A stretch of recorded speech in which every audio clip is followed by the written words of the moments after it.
Content media భక్తి భాస్కర ప్రేక్షకులకు నమస్కారం. మనం ఇప్పుడు ఉన్నది ఏ యుగంలో? కలియుగంలో. మరి ఈ కలియుగానికి అంతం ఉందా? ఉంటే అది ఎప్పుడు? ఇప్పుడు జరుగుతున్న వింతలు, ప్రకృతి వైపరీత్యాలు, అకాల వర్షాలు, ఒకదాని తర్వాత ఒకటి వస్తున్న మహమ్మారులు, ఇవన్నీ కలియుగాంతానికి సంకేతాలా? సుమారు 500 ఏళ్ల క్రితమే ఒడిశాకు చెందిన పరమయోగి పంచసఖులలో ఒకరైన శ్రీ అచ్యుతానందదాస స్వామి తాళపత్ర గ్రంథాలపై రాసిన భవిష్యత్ మాలిక గురించి మీరు వినే ఉంటారు. ఆయన నాడు రాసిన ప్రతి ఒక్క మాట నేడు అక్షరాల నిజమవుతోంది. అసలు భవిష్యత్ మాలిక ప్రకారం రాబోయే కాలంలో ఈ ప్రపంచం ఎలాంటి వినాశనాన్ని చూడబోతోంది?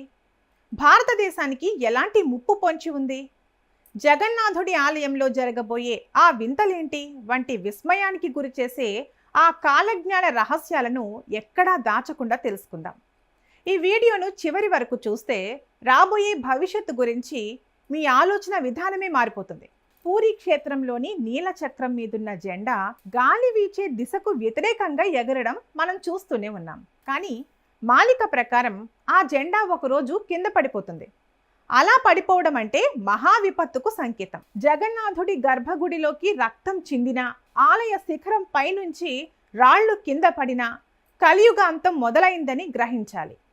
గత కొన్నేళ్లుగా ఆలయ శిఖరం నుండి రాయి కింద పడటం, పాములు రావడం లాంటి సంఘటనలు ఆలయ అర్చకులను సైతం భయాందోళనకు గురి చేస్తున్నాయి. అంతేకాదు, సముద్రపు నీరు పూరి ఆలయ 22వ మెట్టును తాకుతుంది. ఏ రోజైతే సముద్రం అంతా ముందుకు వస్తుందో ఆ రోజుతో కలియుగ పాపం పండిపోయినట్లే. ఒక్కసారి ఆలోచించండి. నేడు ప్రపంచవ్యాప్తంగా గ్లోబల్ వార్మింగ్ వల్ల సముద్ర మట్టాలు పెరుగుతున్నాయి. 500 ఏళ్ల క్రితం ఏ సైన్స్ లేని కాలంలో ఒక యోగి ఈ మాట చెప్పారు అంటే దాని వెనుక ఉన్న దైవశక్తి ఎంతటిదో అర్థం చేసుకోండి.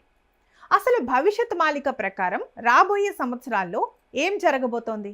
ఒకవైపు ప్రకృతి వైపరీత్యాలు, మరోవైపు యుద్ధ మేఘాలు. ఇలా ప్రపంచంలో 3వ ప్రపంచ యుద్ధం అనేది ఖచ్చితంగా వస్తుందని మాలిక చెబుతోంది. చైనా, పాకిస్తాన్ సహా 13 ముస్లిం దేశాలు కలిసి భారతదేశంపై దాడి చేసే అవకాశం ఉందని, కానీ ఆఖరి నిమిషంలో భారతదేశానికి ఒక గొప్ప ఆధ్యాత్మిక శక్తి అండగా నిలిచి విజయం సాధిస్తుందని అందులో రాసి ఉంది.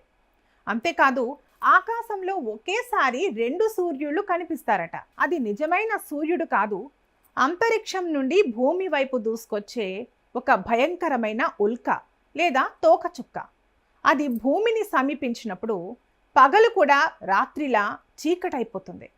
వరుసగా 7 రోజుల పాటు భూమి చీకటిలో మగ్గిపోతుందని, ఆ సమయంలో భయంకరమైన భూకంపాలు వస్తాయని అచ్యుతానంద స్వామి చెప్పారు. సత్యయుగం మళ్ళీ వస్తుంది, కానీ దానికి ముందు కోట్లాది మంది పాపాత్ములు నాశనమైపోతారు. కేవలం ధర్మాన్ని నమ్మిన వారు, భగవన్నామస్మరణ చేసిన వారు మాత్రమే బ్రతుకుతారు.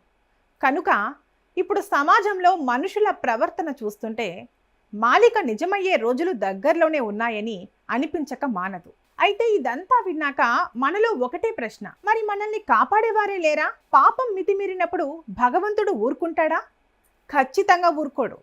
దుష్ట శిక్షణ, శిష్ట రక్షణ కోసం మహావిష్ణువు 10వ అవతారమైన కల్కి అవతారం ఇప్పటికే భూమిపై జన్మించిందని భవిష్యత్ మాలిక ఘంటాపథంగా చెబుతోంది. ఆయన ఒడిశాలోని సంబల గ్రామంలో రహస్యంగా పెరుగుతున్నారని, సరైన సమయం వచ్చినప్పుడు అంటే అధర్మం పరాకాష్ఠకు చేరినప్పుడు ఆయన ప్రపంచం ముందుకు వస్తారని కాలజ్ఞానం చెబుతోంది. కల్కి భగవానుడు తన దైవిక శక్తులతో లోకంలోని పాపులందరినీ అంతం చేసి కేవలం సత్యం, ధర్మం వైపు నిలబడిన పుణ్యాత్ములను మాత్రమే కాపాడి మళ్ళీ ఈ భూమిపై సత్యయుగాన్ని ప్రతిష్ఠిస్తారు. ఆ యుగంలో ఎలాంటి రోగాలు ఉండవు, పేదరికం ఉండదు, కులమత భేదాలు ఉండవు.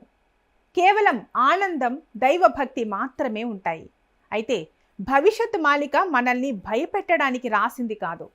రాబోయే కాలం ఎలాంటిదో ముందుగానే హెచ్చరించి మనల్ని సన్మార్గంలో పెట్టడానికి రాసిన ఒక దివ్య గ్రంథం. మనం చేయాల్సిందల్లా ఒక్కటే, పాపకర్మలకు దూరంగా ఎదుటి వారిని మోసం చేయకుండా ఉండటం, వీలైనంత వరకు నలుగురికి సహాయం చేయడం, అన్నింటికంటే ముఖ్యంగా రోజులో కనీసం 5 నిమిషాలైనా ఆ పరమాత్ముని నామస్మరణ చేయండి. నామస్మరణే ఈ కలియుగంలో మనల్ని కాపాడే ఏకైక మార్గం. కాలం చాలా వేగంగా మారుతోంది. మౌలిక నిజాలు తెలుసుకున్నాం కనుక ఇప్పటికైనా ధర్మ మార్గంలో నడుద్దాం.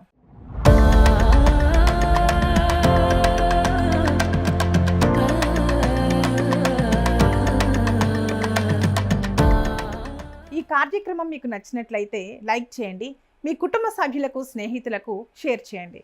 ఇలాంటి జ్యోతిష్య ఆధ్యాత్మిక విశేషాల కోసం మా ఛానల్ని సబ్స్క్రైబ్ చేసుకోవడం మర్చిపోకండి. సర్వే జన సుఖినో భవంతు.